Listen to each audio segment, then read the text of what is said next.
Muy buenas. En el vídeo de hoy vamos a empezar a explicar la unidad 5, el nacimiento de los reinos cristianos en la península ibérica durante la Edad Media. Venimos del tema 4 en el que hemos visto Al-Ándalus. Este tema se puede considerar como la otra cara de la península ibérica durante la Edad Media. En el norte surgieron una serie de núcleos cristianos como resistencia a lo que ellos consideraban el invasor musulmán. Y de esos primitivos núcleos cristianos vamos a ir viendo cómo se desarrollan hasta llegar a la creación de las coronas de Castilla y la corona de Aragón. Bueno, lo primero que vamos a hacer es, os voy a enseñar esta infografía con una serie de términos de palabras que ya hemos visto a lo largo de todos los anteriores temas. ¿Vale? Tenéis ahí capitulación, condes, Teodomiro, Al-Ándalus, Toledo, batalla de Guadalete, región cantábrica, monarquía electiva, etcétera. Todos estos son términos que ya hemos ido viendo a lo largo de todas las unidades anteriores. Quiero que paréis un poco el vídeo cuando termine de hablar para que os autoevaluéis y os preguntéis si os acordáis de qué va cada palabra y qué significa. Por favor, parad el vídeo y pensar un poco. Si os acordáis, estupendo, y si no, repasar lo que ya hemos visto hasta este momento. Vale, espero que te hayas acordado de gran parte de esas palabras y de su significado. Será muy importante para que comprendas este nuevo tema. ¿De acuerdo? Lo digo desde aquí, si tenéis alguna duda, apuntadlo en un folio y en clase me preguntáis. Vale, una vez vista la infografía, vamos a pasar a lo que es la explicación de nuestro tema central, ¿de acuerdo? El tema 5. Vamos a ver el proceso histórico que nos va a llevar desde la creación del reino Astur-Leonés hasta la formación de la corona de Castilla. Bien, si os acordáis del tema anterior, Al-Ándalus, fuera del ámbito del poder musulmán, solo quedan al norte los territorios pirenaicos y sobre todo cantábricos. Será en esos territorios, en torno a los siglos 8 y 9, donde surgen estos primeros reinos cristianos que harán oposición a estos Al-Ándalus, ¿de acuerdo? Bien, hay que tener en mente una fecha esencial en la historia de este tiempo, es el 718. En el 718, un antiguo noble visigodo dirige una rebelión contra los musulmanes. Los musulmanes, aunque no controlaban la zona cantábrica, sí que iban a pedirle impuestos que garantizaran su paz.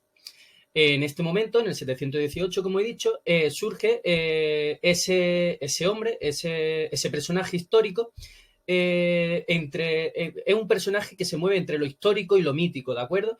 El legendario Pelayo. Pelayo en el 718 dirige una organización de cristianos en contra de los musulmanes y se convierte en el caudillo de la zona. En el 722 se enfrenta en una batalla, en la batalla de Covadonga, contra los musulmanes. Es cierto que no se sabe exactamente si ganaron, si perdieron, si la batalla quedó en tablas. Lo único que se sabe es que a partir de esta batalla la figura de Pelayo alcanzaría una popularidad tremenda y se creó a partir de ahora el Reino de Asturias, estableciendo su capital en Oviedo, su capital y la corte. Este reino se fue expandiendo hacia el sur poco a poco, llegando a su máxima amplitud de la mano de Alfonso III, que llegó a controlar el territorio del Duero aprovechando la crisis del Emirato de Córdoba. Esta explicación que os estoy haciendo a través de este vídeo la podéis ir mirando también en el libro de texto y también en estos esquemas que os iré proporcionando poco a poco a lo largo de toda la unidad, como siempre hacemos, ¿de acuerdo? Bien, retomando nuestra explicación de la historia de este reino Astur-Leonés, hay que decir que en el siglo X la capital se trasladó a León y el reino pasó a llamarse Reino de León, ¿de acuerdo? Pues bien, este reino sufriría una serie de crisis a lo largo de este siglo X, al mismo tiempo que se iba consolidando el papel del condado de Castilla. Mirad, ¿y qué era Castilla? Castilla era la región oriental colindante con el territorio musulmán. Era una región fronteriza y que había que defender. era la parte más oriental del territorio de León. Como región fronteriza, estaba claro que había que defenderla y la iban a defender campesinos, guerreros, que además eran libres. ¿Por qué? Porque sus características defensivas no animaban a establecerse en estos territorios a mucha población. Entonces, para que se poblara, gozaban de una serie de privilegios, ¿de acuerdo? Eran campesinos libres, guerreros. Os preguntaréis por qué se llama Castilla esta región, y se piensa, la etimología cree que es por la gran cantidad de castillos que se fueron construyendo en la zona para defenderse. De Castillo, Castilla, ¿vale? Tierra de Castillo. Bien, si nos centramos en Castilla, un personaje importante será Fernán González, quien agrupó varios condados bajo su influencia y poder y consiguió hacer condición hereditaria a sus territorios, es decir, que lo heredarían sus descendientes. Algo importante que tenemos que aclarar es que sus descendientes heredarían sus territorios, pero seguirían siendo vasallos del rey de León. No hay que olvidar que Castilla se inició su historia siendo simplemente un condado de León, un condado dependiente, ¿de acuerdo? Y bien, ¿hasta cuándo habría que esperar para que Castilla se convirtiera en un reino propio? Pues habría que esperar a 1035 con la figura de Fernando I. Fernando I, en este año, tras la muerte de su padre, Sancho III el Mayor de Navarra, hereda este territorio convirtiéndose en rey de Castilla. ¿Vale? También se heredaría el título de rey de León. Es a partir de este año y con la figura de Fernando I cuando Castilla emergerá con más fuerza que nunca a la contra de León, que fue perdiendo cada vez más poder y se convertirá en un reino satélite de Castilla. Unas veces estarían unidos y otras veces separados, ¿vale?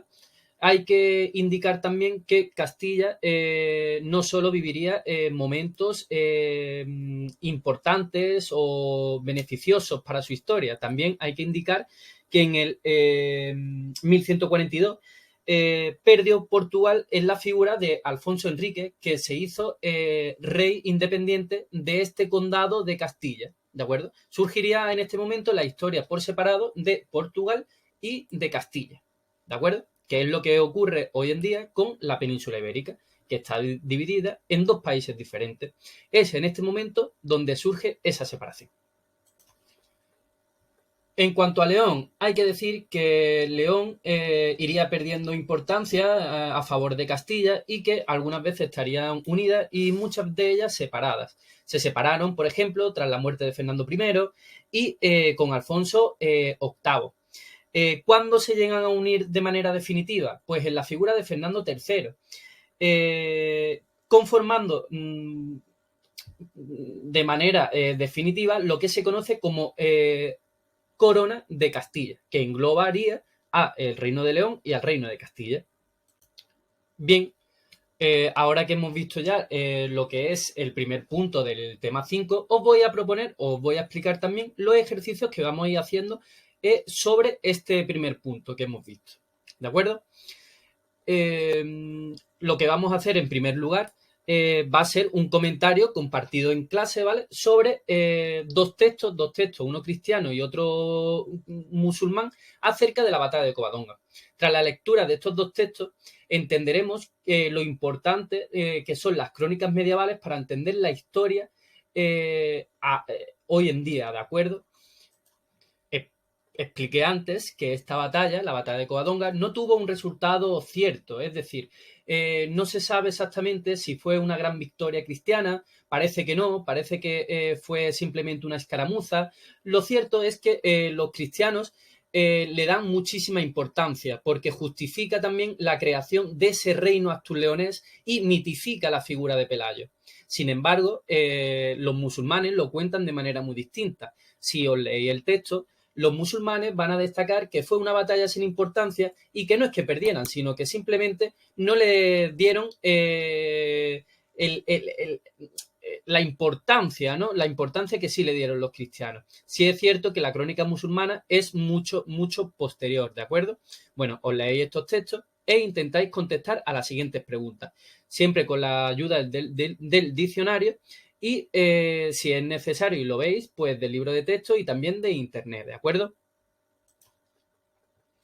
Por otra parte, como ya sabéis, porque lo llevamos haciendo durante todo el año, durante todo el curso, ¿vale? Vamos a hacer un segundo ejercicio acerca de este punto, que va a ser un eje cronológico sobre Castilla. Este eje cronológico va a ser un proyecto cooperativo y lo vamos a realizar en clase con la ayuda de los portátiles, ¿de acuerdo?